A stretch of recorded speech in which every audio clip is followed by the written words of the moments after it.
नमस्कार। एस्ट्रो तक में आप सबका बहुत बहुत स्वागत है। मैं हूं प्रवीण मिश्र। अक्षय तृतीया का क्या महत्व है?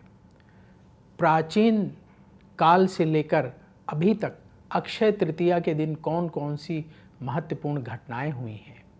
अक्षय तृतीया के दिन आप क्या करें, क्या ना करें, किन बातों का विशेष ध्यान रखें?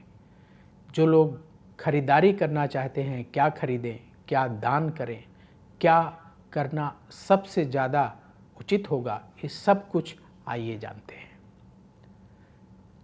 देखिए, अक्षय तृतीया के दिन अबूझ मुहूर्त होता है, यानी उस दिन आपको मुहूर्त देखने की आवश्यकता नहीं है। आपको कोई भी शुभ काम करना है, महत्वपूर्ण काम करना है, उस दिन आप कर सकते हैं।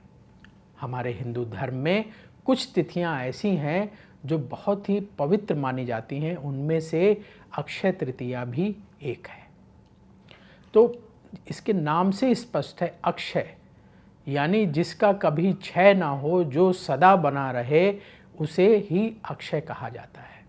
इसी कारण इस दिन अगर आप कुछ दान करते हैं तो वो दान का फल अक्षय होता है, कई गुना बढ़कर फल मिलता है। इस दिन अगर आप मंत्र जाप करते हैं तो उस मंत्र जाप का फल भी अक्षय होता है। इस दिन अगर आप कोई पूजा पाठ करते हैं तो वो भी आपके पुण्य को बढ़ाने वाला होता है। इसीलिए अक्षय तृतीया को बहुत महत्वपूर्ण माना जाता है। अक्षय तृतीया कब आती है? ये हर साल वैशाख मास के शुक्ल पक्ष की तृतीया तिथि को अक्षय तृतीया का पावन पर्व पूरे देश भर में मनाया जाता है। तो अक्षय तृतीया का क्या महत्व है, इस बार अक्षय तृतीया कब है, कैसे मनाएं, सब कुछ आपको बताते हैं। देखिए, अक्षय तृतीया का हमारे धर्म ग्रंथों में विस्तार से वर्णन मिलता है। इसका बड़ा ही पौराणिक महत्व है। पौराणिक मान्यताओं के अनुसार यह तिथि काल चक्र के परिवर्तन की साक्षी है। ऐसा पौराणिक कथाओं में वर्णन मिलता है कि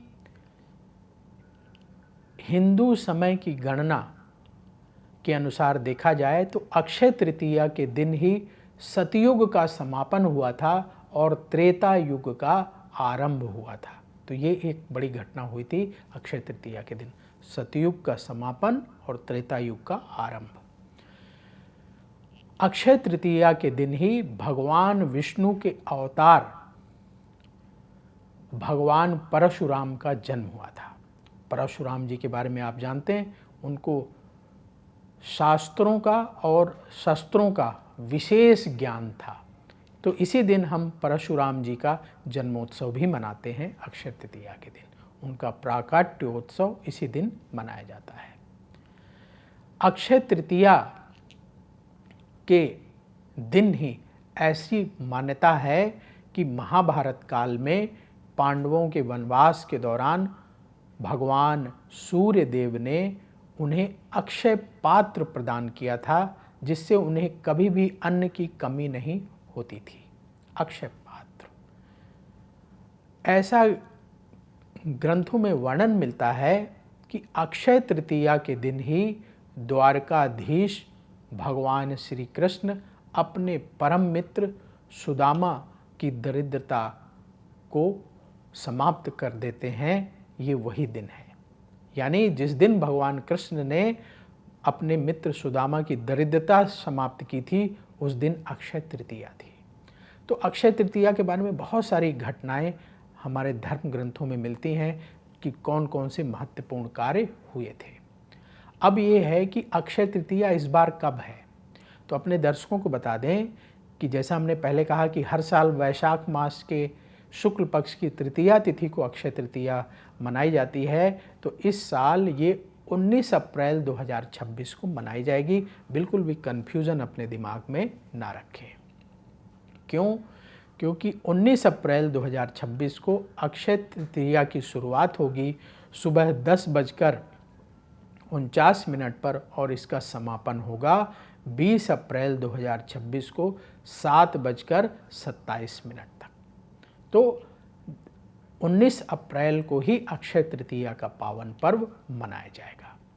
तो अक्षय तृतीया के दिन ऐसी परंपरा है कि बहुत सारे लोग जो पवित्र धातुएं होती हैं उनका क्रय करते हैं। ऐसी मान्यता बन गई कि भाई सोना खरीदना चाहिए। तो जो लोग मान लीजिए खरीदना चाहते हैं, अक्षय तृतीया के दिन सोना खरीदना चाहते हैं, तो उनके लिए जो शुभ समय होगा 19 अप्रैल को सुबह 10:50 से लेकर के दोपहर 3:50 तक का समय बहुत शुभ होगा। इस दौरान आपको सोना खरीदना है, तो इस शुभ समय में आप खरीद सकते हैं।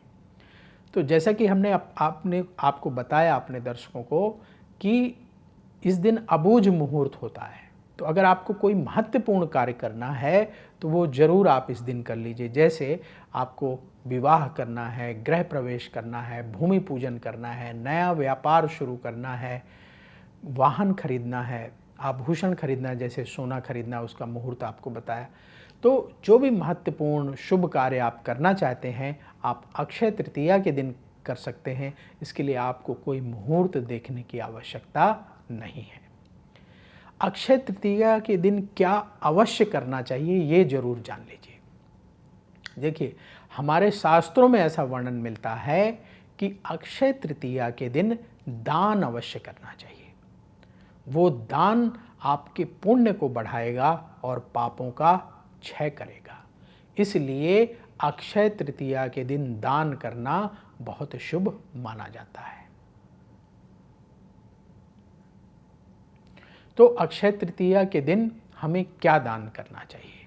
देखिए, अक्षय तृतीया के दिन अन्नदान सबसे शुभ माना जाता है। अन्नदानम परम दानम, अच्छा अर्थात अन्न का दान परम दान है। इसलिए अक्षय तृतीया के दिन जैसे चावल, दाल, आटा, नमक, फल, सब्जी और कुछ दक्षिणा रख करके आप किसी गरीब को दान कर दें या किसी मंदिर में जा कर के दान कर दें, ये बहुत ही शुभ माना जाता है।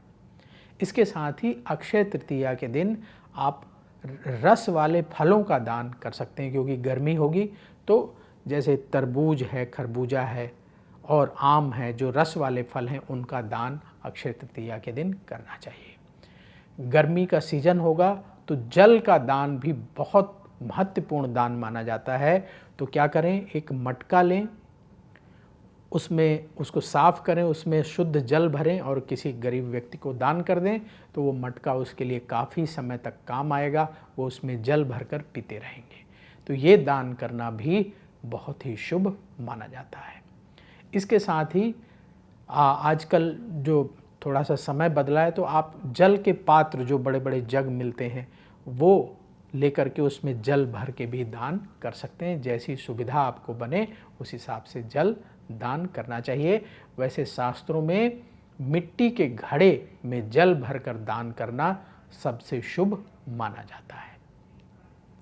इसके साथ और क्या दान कर सकते हैं? देखिए, आप गरीबों को वस्त्र दान कर सकते हैं।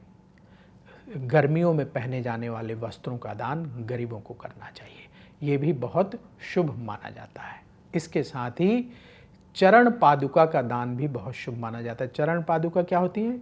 चप्पल, जूते, क्योंकि गर्मी बहुत पड़ती है, तपती है धरती मैया, तो धरती मैया की तपन से बचने के लिए जो गरीब व्यक्ति हैं उनके पास कई बार जूते चप्पल नहीं होते हैं, तो आप ऐसे लोगों को जिनके पास जूते चप्पल ना हों, उन्हें आप जूते चप्पल का दान भी अक्षय तृतीया के दिन कर सकते हैं।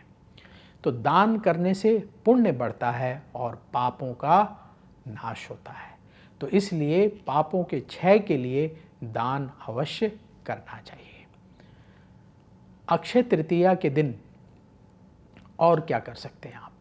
अक्षय तृतीया के दिन जब आप पूजा करें तो भगवान विष्णु और माँ लक्ष्मी की पूजा अवश्य करें। भगवान विष्णु और माँ लक्ष्मी की पूजा करने के बाद प्रणाम करें और जो आपकी मनोकामना है उनके चरणों में निवेदन करें। उनकी कृपा से आपकी मनोकामना पूर्ण होगी। तो ये बहुत ही शुभ दिन है। इस शुभ दिन का लाभ हम सबको अवश्य उठाना चाहिए। तो अब वक्त हो चला है आपसे विदा लेने का। देखते रहिए अष्टों तक, बहुत जल्दी फिर आपसे मुलाकात होगी। कमेंट बॉक्स में जय श्री राधे जरूर लिखें। राधा रानी की कृपा से तुरंत आपको पॉजिटिविटी की प्राप्ति होगी। तो बोलिए जय श्री राधे। अगर आप मुझसे जुड़ करके अपनी समस्याओं का समाधान चाहते हैं और चाहते हैं कि आपकी समस्याओं को ज्योतिष के माध्यम से सुलझाया जाए, तो आप हमसे संपर्क कर सकते हैं, जुड़ सकते हैं एस्ट्रो तक पर।